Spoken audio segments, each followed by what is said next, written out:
আসসালামু আলাইকুম বন্ধুরা, আজ আমি খুবই ইউনিক এবং সহজ রেসিপি নিয়ে আপনাদের সামনে হাজির হয়েছি। সামান্য কিছু উপকরণ দিয়ে আজ আমি আপনাদের এই আলু পুরিটা বানিয়ে দেখাবো। খুবই মুচমুচে ও মজাদার। আজকের এই আলু পুরি তৈরি করার জন্য প্রথমে আমি সিদ্ধ আলু নিয়ে নিয়েছি।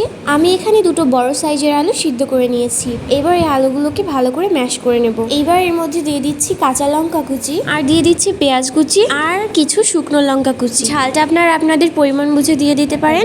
এবার দিয়ে দিচ্ছি জিরে গুঁড়ো ও গরম মশলার গুঁড়ো, আর সামান্য পরিমাণে লবণ, আর দিয়ে দেবো 1 চামচ ঘি।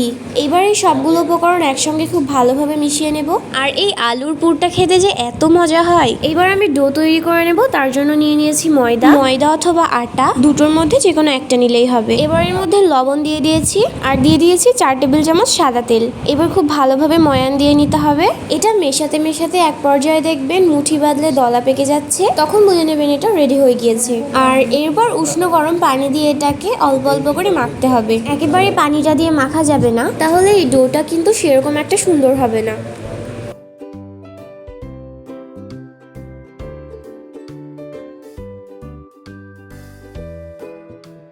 এইবার এই ডোটা থেকে আমি 4টে লেচি কেটে নিয়েছি। এর মধ্যে থেকে 3টা আমি তুলে ঢাকা দিয়ে রেখে দিয়েছি, আর একটা নিয়ে নিয়েছি। এবার এটা থেকে খুব সুন্দরভাবে একটা রুটি বেলে নিতে হবে। খুব পাতলাও না, আবার খুব মোটাও না।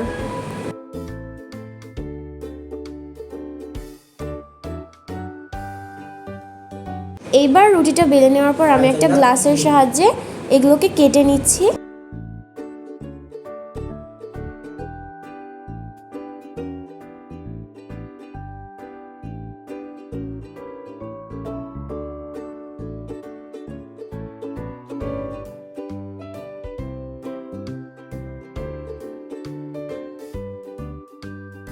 আর তারপর যে আলুর পুরটা তৈরি করে রেখেছিলাম, অল্প অল্প করে এই ছোট রুটিগুলোর মধ্যে আমি দিয়ে দিচ্ছি।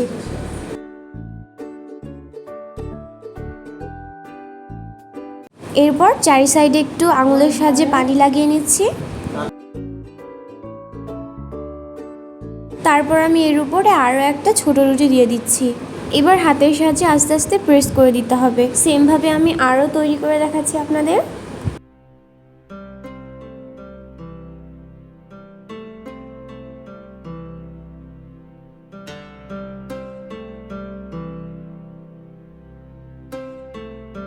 এবার আমি একটু ডিজাইন করে নিয়েছি, আপনাদের দেখিয়েও দিচ্ছি কিভাবে এই ডিজাইনটা আমি তৈরি করেছি। তো আপনারা যদি আমার চ্যানেলে নতুন হয়ে থাকেন, তাহলে প্লিজ আমাদের চ্যানেলটিকে সাবস্ক্রাইব করে দেবেন। আর যারা আগে থেকে আমার চ্যানেলটিকে সাবস্ক্রাইব করে রেখেছেন, তাদেরকে অসংখ্য ধন্যবাদ।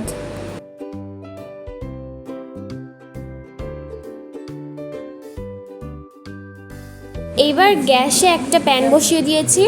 এরপর দিয়ে দিচ্ছি পরিমাণ মতো সাদা তেল। তেলটা খুব ভালোভাবে গরম করে নেব। তেলটা খুব ভালোভাবে গরম হয়ে এলে আলু পুরিগুলো আমি ভেজে নেব। আর গ্যাসের আঁচটা আমি একদম লো টু মিডিয়াম ফ্লেমে রেখে দিয়েছি। অনেক সময় নিয়ে ভাজতে হবে এটা, আর খেতে কিন্তু এটা অসম্ভব মজাদার হয়।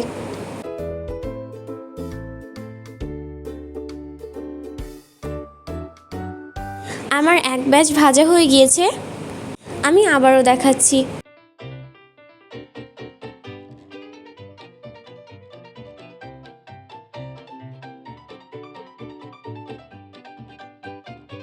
তো আমার এখানে সবগুলো আলুর পুরি তৈরি করা হয়ে গিয়েছে। এবার আমি আপনাদের সার্ভ করে দেখাচ্ছি। দেখুন কতটা মুচমুচে হয়েছে, আর এটা খেতে এতটা টেস্টি হয়, আর খুব অল্প সময় তৈরি করা হয়ে যায়, যে আপনারা সকাল সন্ধ্যায় এটা তৈরি করে খেতে পারেন, অথবা বাড়িতে অতিথি আসলে এটা আপনি তাদের সামনে পরিবেশন করতে পারেন। আবার এটা বাচ্চাদের টিফিনেও ব্যবহার করা যেতে পারে। আজকে আমার এই রেসিপি আপনাদের কেমন লাগলো অবশ্যই কমেন্ট করে জানাবেন। আশা করছি আজকের এই রেসিপি আপনাদের অনেক ভালো লেগেছে। আল্লাহ হাফেজ।